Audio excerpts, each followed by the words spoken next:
Ryan and his wife Mia moved into a quiet neighborhood on Maplewood Street after many years of living in the city.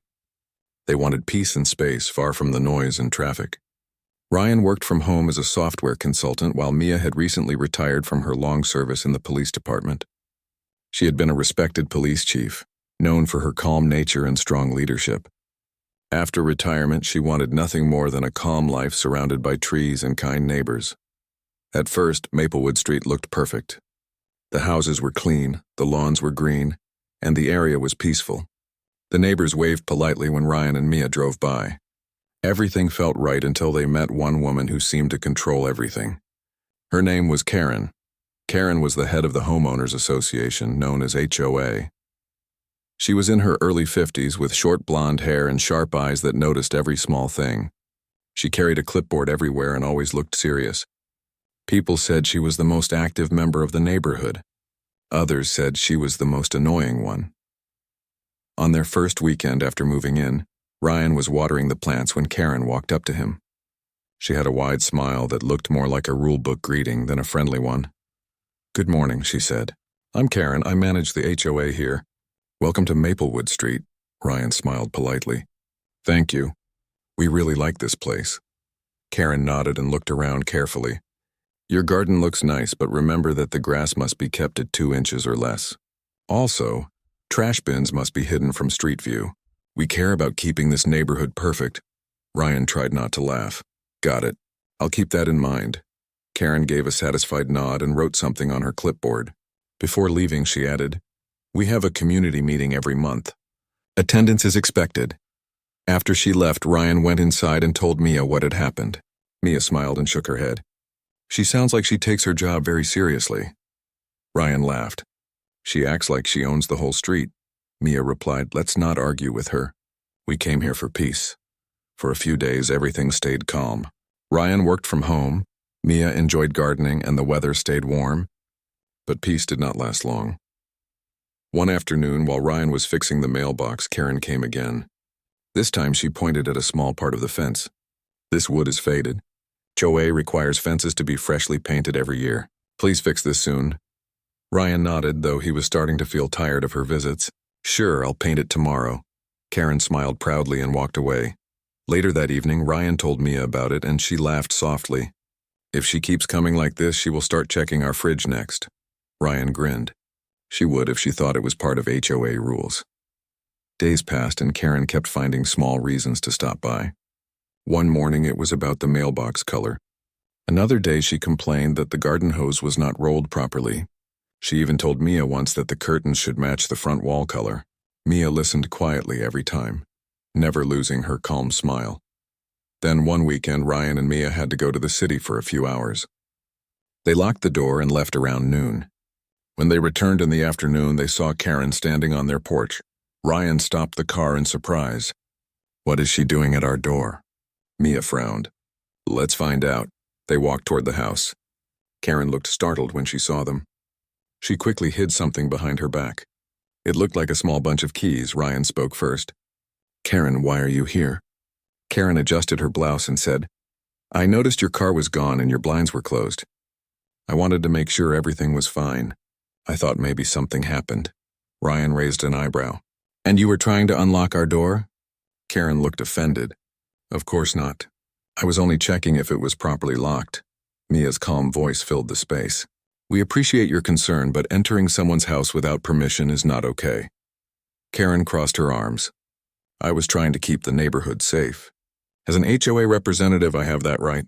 Ryan shook his head. "No one has the right to enter another person's house." "Please don't do that again," Karen frowned. "Some people move here and think they can ignore the rules. That's not how it works here." She turned sharply and walked away. Ryan looked at Mia and sighed. "She will not stop easily." Mia nodded slowly. "Let her play her games. She doesn't know who she is dealing with." The next few days were peaceful again, but Karen was not done. She told other neighbors that Ryan and Mia were not following the HOA code. Some believed her. Some didn't. She kept walking around their house, taking pictures with her phone. One afternoon, Ryan noticed her near his gate again. She was whispering something into her phone. When he stepped outside, she walked away quickly. Ryan didn't say anything, but Mia could tell he was getting frustrated. "You should let it go," she said kindly. "She's just bored." Ryan smiled. "You're right. I'll focus on work." But Karen's curiosity was getting out of control. She convinced herself that Ryan and Mia were hiding something. She remembered the day she had tried her old HOA maintenance keys on their door and failed. That made her even more suspicious. On a quiet morning when Ryan went for a short walk, Karen saw her chance again. She marched to their porch with her keys and tried to open the door once more. None of the keys worked. She shook her head in irritation. While she was doing this, an older neighbor named Linda saw her from across the street. "Karen, what are you doing there?" she called out. Karen replied loudly, "Official HOA inspection." "They might have safety issues," Linda frowned. "That's not how inspections work, Karen." Karen ignored her and tried another key. When she still couldn't unlock the door, she took out her phone and called the local police. "Hello, officer. I'm Karen from Maplewood HOA. There's something strange happening at one of the houses. The owners may be doing something suspicious. I need officers here right away." She felt proud after ending the call, as if she had done something brave. Within minutes, 2 police cars arrived at the street. Karen waved her hand, calling them toward her. "Over here, officers." "This is the house," she said. "The people living here don't follow the community rules and might be hiding something. I tried to check, but their door is locked." One of the officers looked confused. "Ma'am, did they ask you to come here?" Karen lifted her chin. "No, but as part of the HOA, I'm responsible for the safety of our homes." The other officer sighed.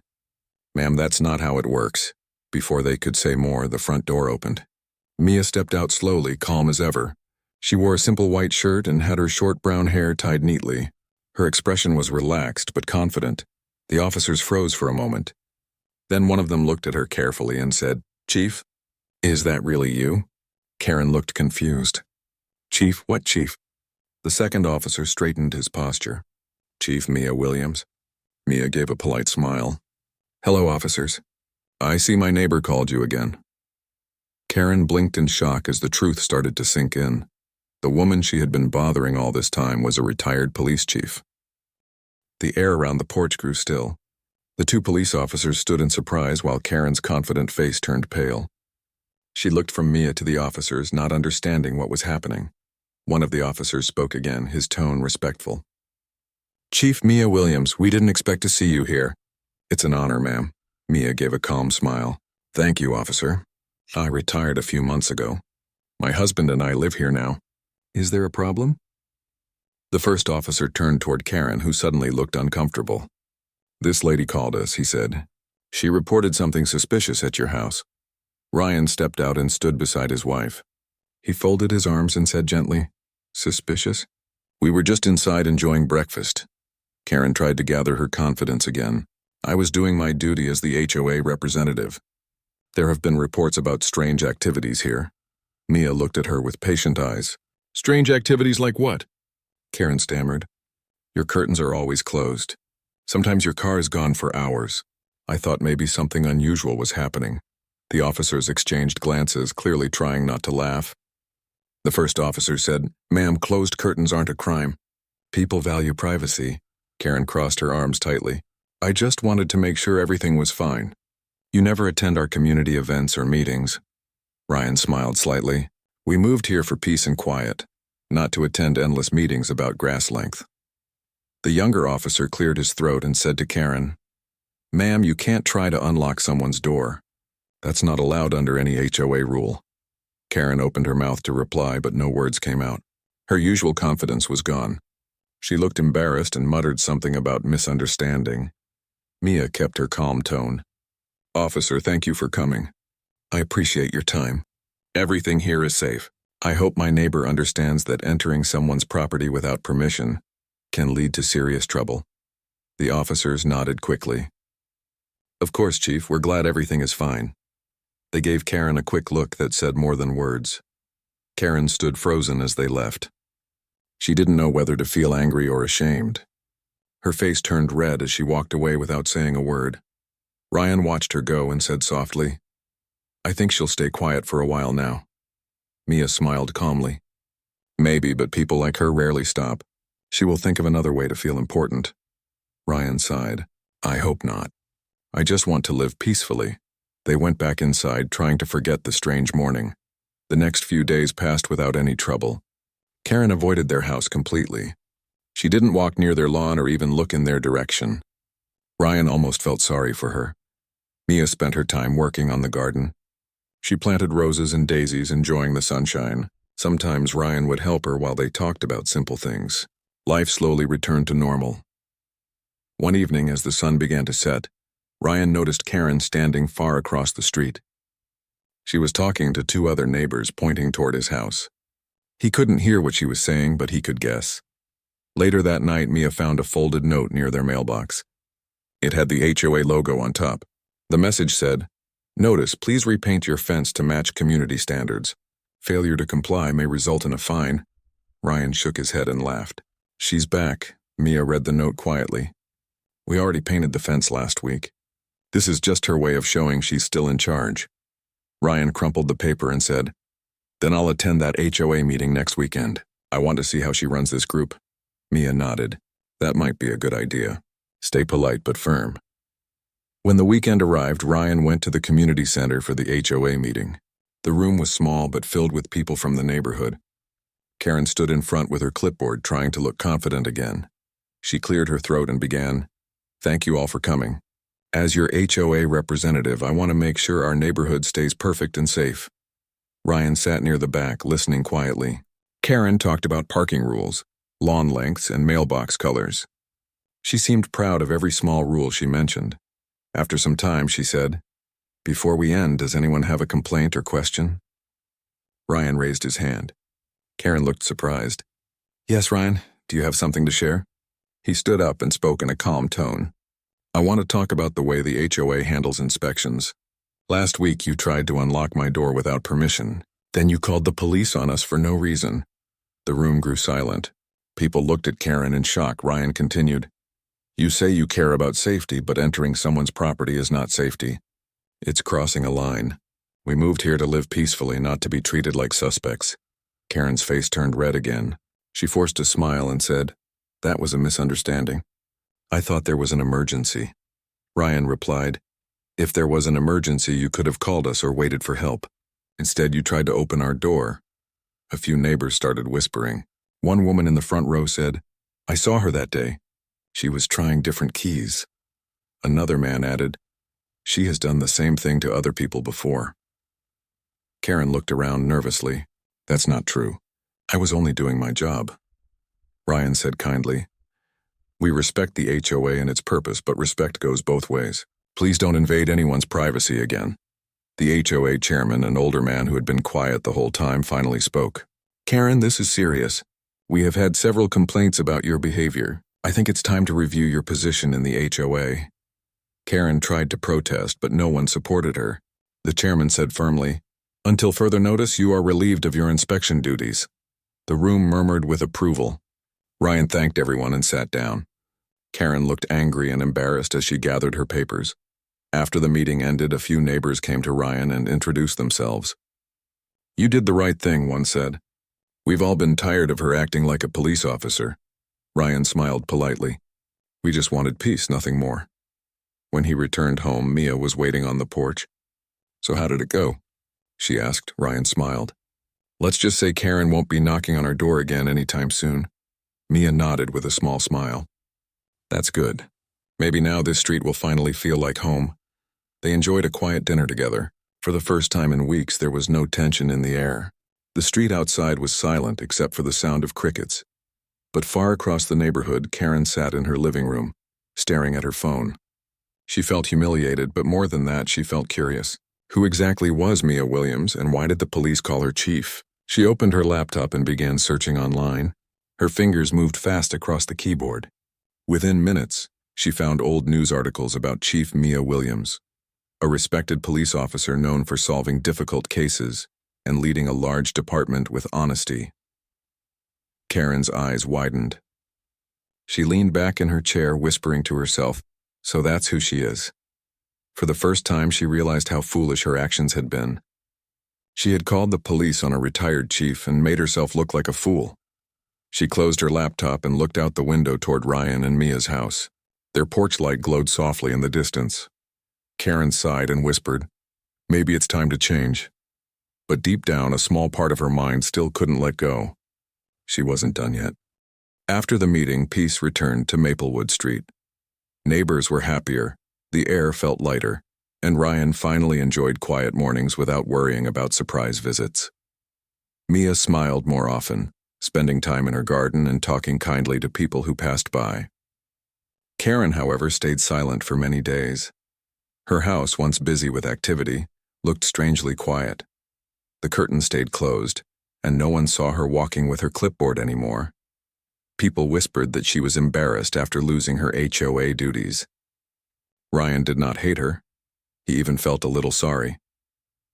Maybe she just wanted attention, he said one morning while watering the plants. Mia nodded. Sometimes people lose their purpose and start controlling others to feel important. Maybe that's what happened to her. A week later, on a warm afternoon, Mia was working on her rose bushes when she saw Karen standing at the edge of the street. She looked unsure, holding a small bag of seeds in her hand. After a few seconds, Karen turned and walked toward her. Mia stood up and smiled politely. "Good afternoon, Karen." Karen hesitated before speaking. "I just wanted to say I'm sorry. I should not have called the police or tried to enter your house. I got carried away." Mia appreciated her honesty. "Thank you for saying that. It takes courage to admit mistakes."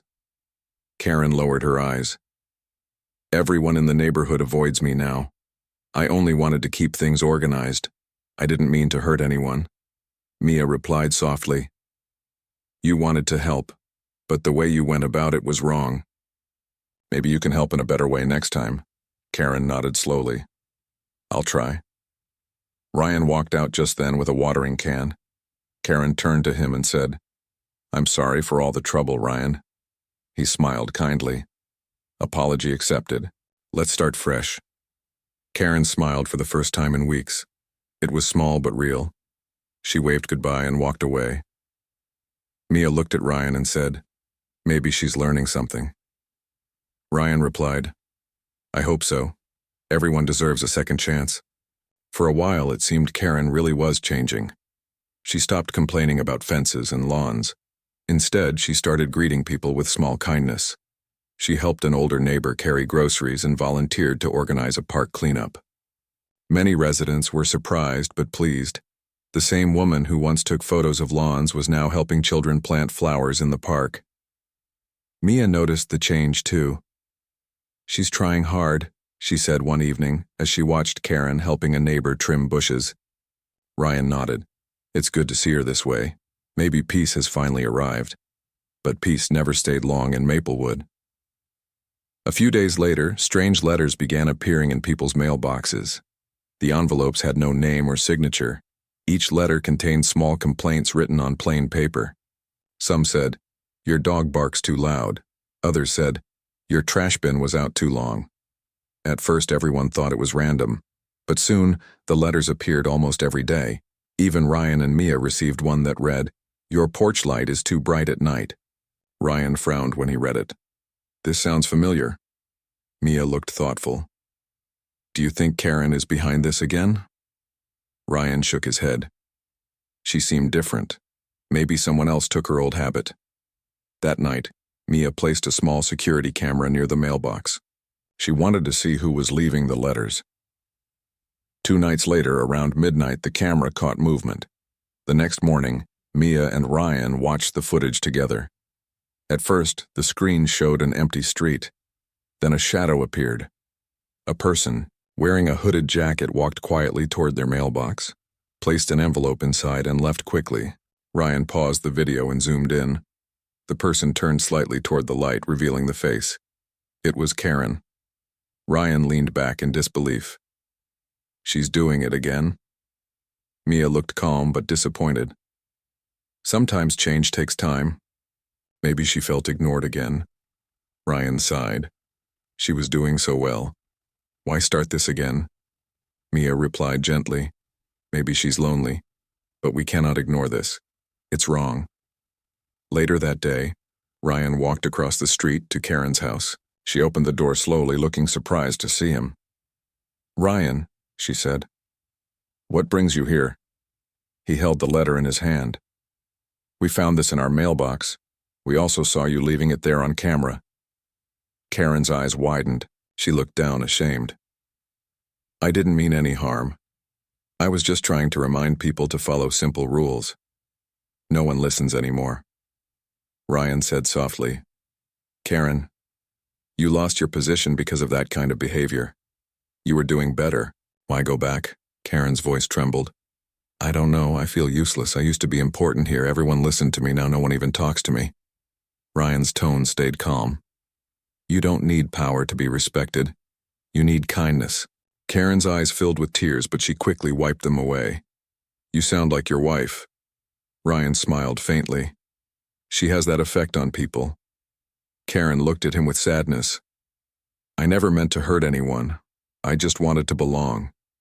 Ryan placed the letter on her porch rail and said, "You already belong here, Karen. You don't need to control others to prove it. Try being their friend instead." He walked away, leaving her in silence. That evening, Karen sat in her living room thinking deeply. The words echoed in her mind. "You don't need power to be respected." She thought about her past. Years ago, she had been a teacher. She loved helping students, guiding them, and making them feel proud. But after retiring, she had no one to guide. That was when she started getting involved in HOA work, turning her need to lead into control. Tears filled her eyes as she realized how much trouble she had caused. The next morning, Karen walked door to door, returning every letter she had sent. She knocked on each door, apologized sincerely, and explained that she wanted to make peace.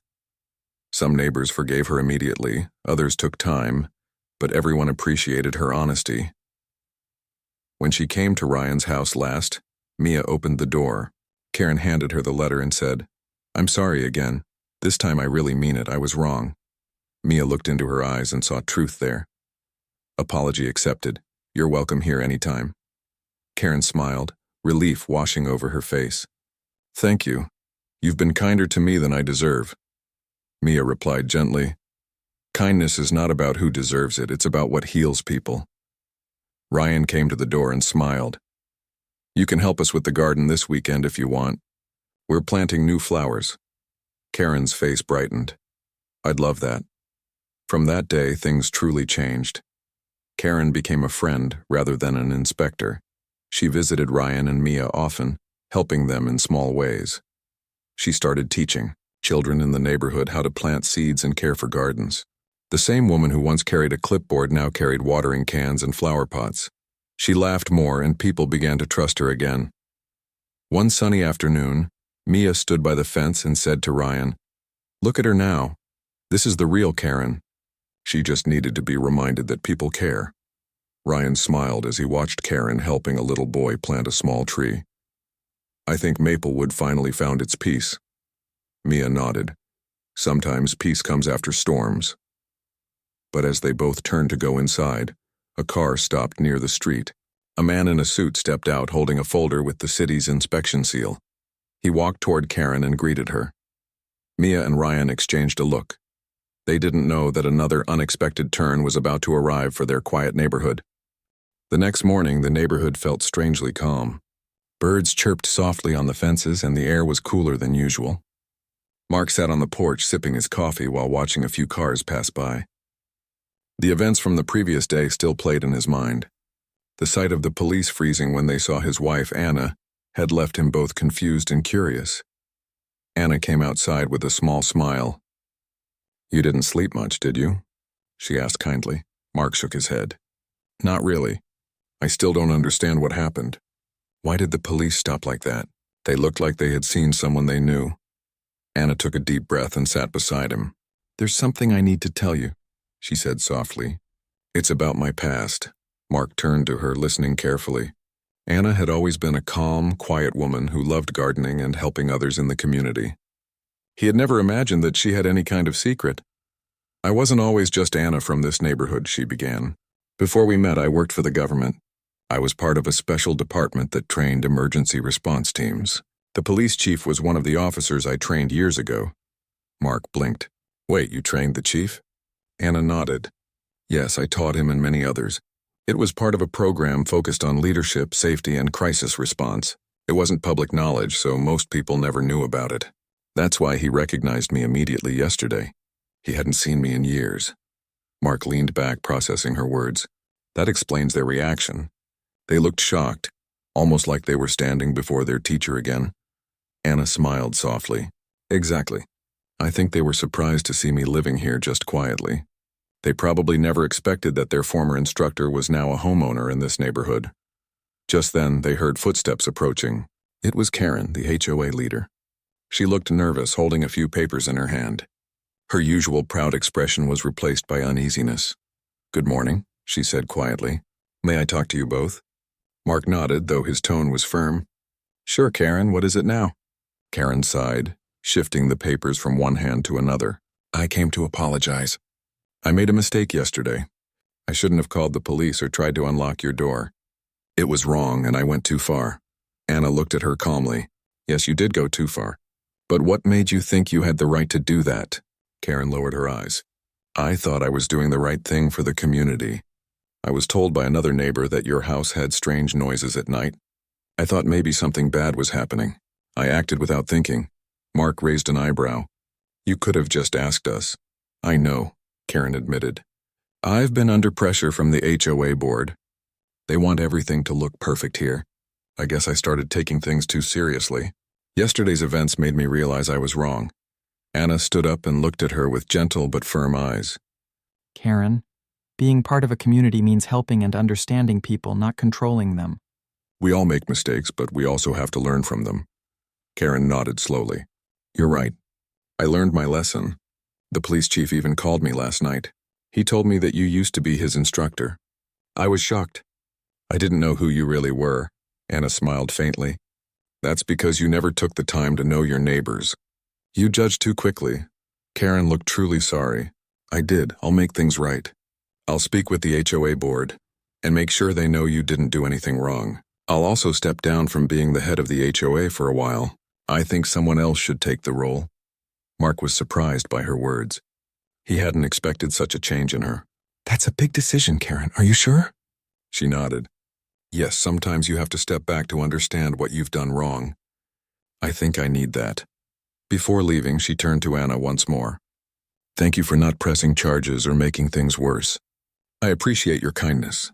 Anna gave a small nod. "We just want peace, Karen, that's all."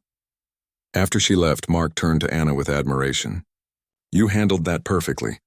I think she really means it." Anna sighed with relief. "I hope so. People can change when they realize the truth." Later that day, there was another knock at their door. This time it was the police chief himself, wearing plain clothes instead of his uniform. "Good afternoon," he said politely. "I hope I'm not disturbing you." "Not at all," Anna replied. "Come in." He stepped inside with a respectful smile. "I wanted to personally apologize for what happened yesterday. When I saw you, I was shocked. I never expected to see my old instructor again, especially like that." Anna smiled warmly. "It's good to see you too, Chief. You've done well for yourself." He nodded. "Thank you. But I should have handled the situation better. I shouldn't have allowed my officers to come in so quickly without confirming the facts. I also wanted to let you know that we filed an official note in the system. If anyone from the HOA tries anything like that again, it'll be treated seriously." Mark felt relieved. "That means a lot. We just want to live quietly." The chief nodded again. "Of course. And Anna, I hope you know how much you helped shape our department. Your lessons still guide us." After he left, the couple stood quietly for a moment. The tension that had surrounded their home for days now seemed to fade away. The air felt lighter, and the home finally felt peaceful again. That evening, the neighborhood held a small gathering. Karen had told everyone what happened and apologized publicly. She even introduced Anna as a respected former government instructor, earning her newfound respect from the community. People who had once whispered about them now came to greet them warmly. Children played near the fences, laughter filled the air, and for the first time in a long while, everyone seemed united.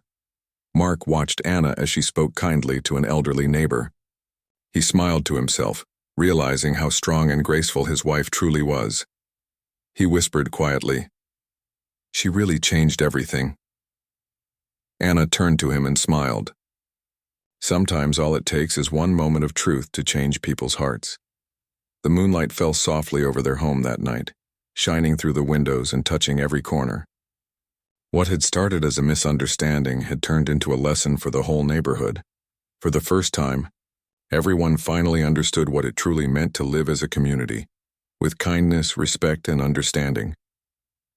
A few weeks passed after the neighborhood incident, and life slowly returned to normal. The air felt lighter, and even the neighbors who once kept their distance now waved with friendly smiles. The story of the police showing up at Mark and Anna's door had become something of a quiet legend among the residents, but no one spoke of it disrespectfully anymore. Instead, it became a reminder of how misunderstanding and quick judgment could create unnecessary trouble. Anna spent her mornings tending to her garden again. Her roses were blooming beautifully, and the smell of fresh flowers spread through the yard. Mark often joined her, reading the newspaper or fixing small things around the house. Peace had finally found its place again in their home. One bright morning, while Mark was tightening a loose gate hinge, he noticed a black car slowing down near their driveway. It looked official, the kind of vehicle used by government officials or officers. The car parked quietly, and two men stepped out, both dressed in neat suits. Mark stood up, wiping his hands on his jeans. "Can I help you?" he asked politely. The taller man smiled and replied, "Good morning. We're here to see Mrs. Anna. Is she home?" Mark felt a slight concern. "Yes, she's inside. May I ask who you are?" The man handed him a card. It read Department of Public Coordination. The name below it was Director Henry Lewis. Mark blinked in surprise. "Wait, the Department of Public Coordination? That's a government branch, right?" Henry nodded. "Yes, sir. We're not here for anything bad. We just need to talk to Mrs. Anna for a moment about an important matter." Mark nodded and called out, "Anna, there's someone here to see you." Anna stepped out, wiping her hands on a small towel. When she saw Henry, her expression softened. "Director Lewis," she said calmly, "I didn't expect to see you here." Henry smiled respectfully. "It's been a long time, ma'am. You trained my sister back when you were still in the program. She still talks about you." Anna laughed lightly. "That was a long time ago. How is she doing now?" "She's doing well," Henry said warmly. Then his tone turned a little more serious. "But this visit isn't just personal. We have something important to discuss with you." They all sat on the porch while Mark brought out 3 glasses of lemonade. The weather was pleasant, and a light breeze passed through the trees. Henry placed a small folder on the table. "Mrs. Anna, as you know, the department is restarting the Community Resilience Initiative, a program you helped design years ago. We've been looking for experienced leaders to help guide the next generation. Your name came up multiple times." Anna looked surprised. "You want me to join the department again?" "Not full-time," Henry clarified. "We'd like you to work as a consultant, to train and guide officers not just in emergency management, but also in handling community conflicts peacefully. What happened here with your HOA and the police made us realize how important calm leadership is. Even the local chief mentioned your name when we asked about it." Mark smiled proudly. "So the chief talked about her?" Henry nodded. "Yes. He said your wife handled the entire situation better than most officers would. That's the kind of wisdom we need right now." Anna thought for a moment. "It's been years since I worked in that field. I'm not sure if I'm ready to return." Henry leaned forward. "We understand. But this isn't about going back to a busy life. It's about sharing your knowledge. You'd be helping others learn how to lead with patience and understanding." Anna looked at Mark. He gave her a supportive smile. "You've always been good at helping people," he said softly. "Maybe this is something worth doing again." Anna turned back to Henry. "All right," she said with a calm smile. "I'll consider it." Henry smiled widely. "That's all I hoped for. We'll send you the details soon. Thank you for your time." After they left, Mark looked at his wife with admiration. "Looks like your quiet life might get a little busy again." Anna laughed. Maybe, but I think I can balance both. "This time it won't be about pressure or rules. It'll be about helping others grow." Later that afternoon, as Anna was making tea, there was another knock on the door. This time it was Karen again. But she looked different, calmer, kinder. She was holding a small box wrapped in ribbon. "Hi, Anna," she said shyly. "I brought you something. It's a little thank you gift. I wanted to say I really meant what I said before." I've been thinking about everything that happened, and I realize now how much I learned from you. Anna smiled kindly. That's very thoughtful of you, Karen. You didn't have to do this. Karen shook her head. I wanted to. I started volunteering at a local shelter last week. It feels good to do something that actually helps people. I think I understand now what you meant when you said being part of a community means caring, not controlling. Anna looked truly pleased. I'm happy to hear that. You're doing the right thing. Karen smiled and handed her the box. It's just homemade cookies. I baked them myself. Mark joined them, grinning. Well, in that case, come in. I don't say no to cookies. They all sat together for tea and cookies, chatting about small things. The flowers, the new neighbors, and upcoming community plans. For the first time, their conversation felt warm and natural, not awkward or tense. Later, as Karen left, she turned back at the door. You know, Anna, I think everyone in this neighborhood has changed because of you. You made us all realize what kindness really looks like. Anna smiled softly. Sometimes one act of calm can do more than 1,000 words of anger. As the sun began to set, the sky turned orange and pink. The quiet sound of children playing in the distance filled the air. Mark stood beside Anna, watching the sunset together. He said softly, Do you ever think about how everything turned around? A few weeks ago, we were dealing with chaos. Now everyone seems at peace. Anna nodded. That's the beauty of learning, Mark. When people understand each other, peace follows naturally. Just then, a letter slid through the mail slot. Mark picked it up and handed it to Anna. It was from the Department of Public Coordination. She opened it carefully and smiled. They've offered me the consultant position, she said happily. Mark smiled widely. That's wonderful, Anna. You deserve it. She nodded thoughtfully. I'll accept. But I'll still keep my garden. It reminds me of peace and growth. That night, as they sat on the porch under the stars, Anna felt a deep sense of gratitude. She realized that everything that had happened, even the misunderstanding with Karen, had led to something greater. It had reminded her of who she was and what she could still contribute to the world. Mark reached over and held her hand gently. You turned a mess into a miracle, he said with a smile. Anna looked up at the stars and replied, Sometimes life gives us chaos so we can find our calm again. The night breeze carried the scent of roses from her garden, and their house glowed softly in the moonlight. The once troubled home had become a symbol of peace, forgiveness, and hope, not just for them, but for everyone around them. In that calm silence, one thing became clear. Kindness and patience could turn even the most difficult situations into lessons worth remembering.